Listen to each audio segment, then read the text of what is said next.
I'm in the corridor of what appears to be a typical Iraqi home, but things are not as they appear. The U.S. military tells us that this is a former Ba'ath Party headquarters, and behind these doors, they believe, was a torture chamber. The chamber is made of concrete. It's not more than 700 square feet in size, and there's very little natural light. Walking in here made me think of a medieval dungeon. Dark, dirty, hidden, and as I would learn, potentially deadly. You're basically treated like an animal if you're in here, at the very least. Master Sgt. Carroll of the United States Marine Corps discovered the torture chamber with his elite team. They believe it was run by Saddam Hussein's Ba'ath Party. As U.S. forces first drove into this area, they saw smoke coming from the building. Whoever owned this building or operated out of it at the time that the Marines were coming through Nasiriyah set fire to this to cover up or hide or destroy something. Folders filled with passports and other documents fueled the flames, but there's evidence whoever set the fire was trying to hide much more. We were shown 3 tiny holding cells, only 4 feet by 4 feet wide, solid steel doors built to lock away whoever was unfortunate enough to be put inside. But the most disturbing part of our tour came when we were shown this, a car battery with wires attached. The U.S. military says the battery may have been used as a weapon of torture, a horrific device that could cause extreme pain or death during barbaric interrogations. Electric shock, something along those lines, but that's the only cell that we found anything like that in.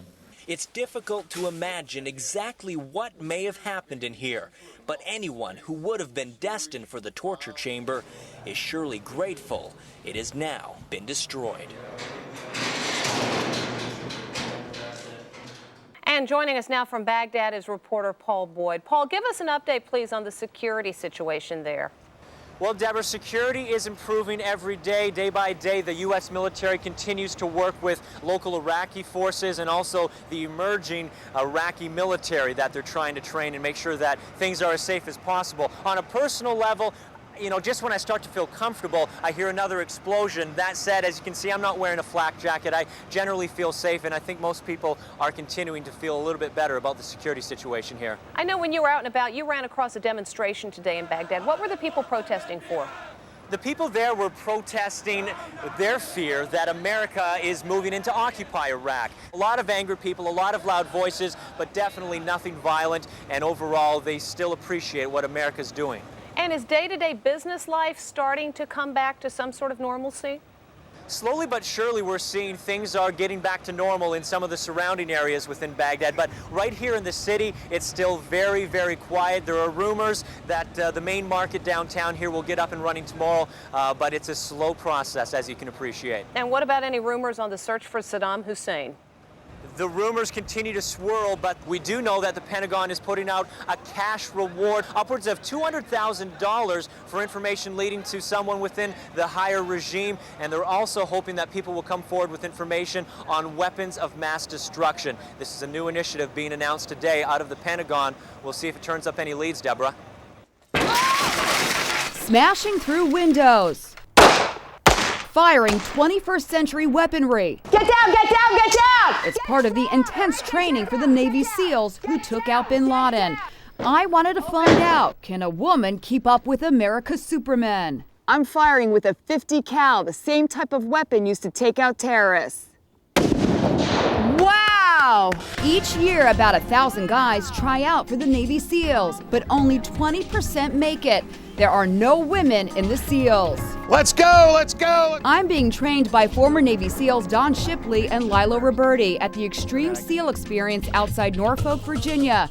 At dawn, I climb into the back of a truck and we drive to a remote site where I'll go through the same tactical training used by SEAL Team 6 when they raided Bin Laden's compound. We're en route to start the first leg of my Navy SEAL training. I'm told it's very intense. We pull up to an old abandoned house where I put on a bulletproof vest, a helmet, and over 60 pounds of combat gear. Then I jump into a helicopter and we fly at 120 miles an hour to simulate a Navy SEAL raid on the house. Explosives blast open the front door. Then we rush in to take out a terrorist. Here's another way to open a door, using a 12-gauge shotgun and a swift kick. I'm also shown how to infiltrate an enemy building with a hook and a rope ladder. It's heel toe, okay? Then I climb to the second floor window. Trust me, it's not as easy as it looks. Good. The next maneuver is learning how to get back down. Right now I'm getting ready to rappel off a building and into a glass window. I've got on all my protective gear, my helmet, gloves, I have on my goggles. I feel like Spider-Man as I use a rope to walk down the side of the building. Strapped to my helmet is a camera to show you what it looks like from my point of view. But the big test is yet to come. Believe it or not, I'm about to crash through the glass, feet first. And this isn't some fake glass, that's the real stuff. Here's how it looks on my helmet cam. That is hard to break through. Tough for me, but not for this special breed of warriors. I now have a new, deeper appreciation for my heroes, the Navy SEALs.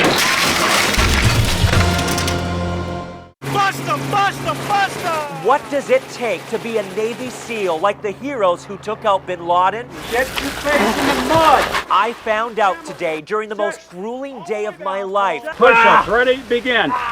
When I was pushed to the limit and beyond. Paul, get up, Paul! Get up! My instructors are former Navy SEALs who run the Extreme SEAL Experience outside Norfolk, Virginia, home base for the elite of the elite SEAL Team 6. Good morning. My training started at the crack of dawn, 5 a.m. I met Chief Instructor Don Shipley, and he immediately ordered me to drop and give him 10 push-ups. Drop. Push-ups? Drop. No walking here. SEALs run wherever they go. I quickly changed into boots and camouflage fatigues. Here we go.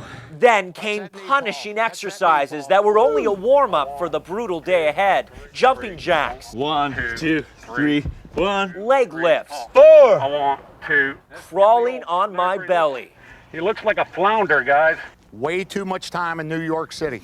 I had camouflage paint applied to my face. Every part of my body needs to become invisible, like this. The ability to operate undetected is a crucial element in the transformation into a Navy SEAL.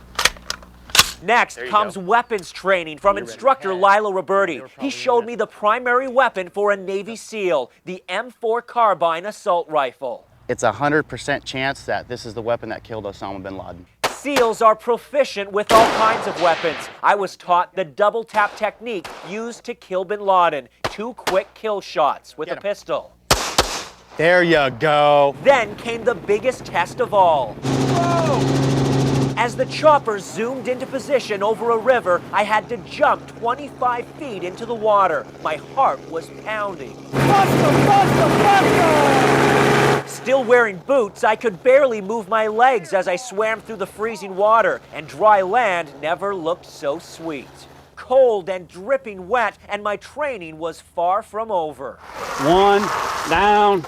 This is how a Navy SEAL tests his limits. More pain, more exercises. I felt like I was drowning as I was hosed down while rolling in the mud. Then it was back into the water. And more running until my legs felt like rubber. Get up, Paul! Get up, Paul! Finally, just when I thought it would never end, training was over for the day. What a day, man. What a day. Good job. Thank you. Congratulations. And after an experience like this, you have even more appreciation for these American heroes, the Navy SEALs.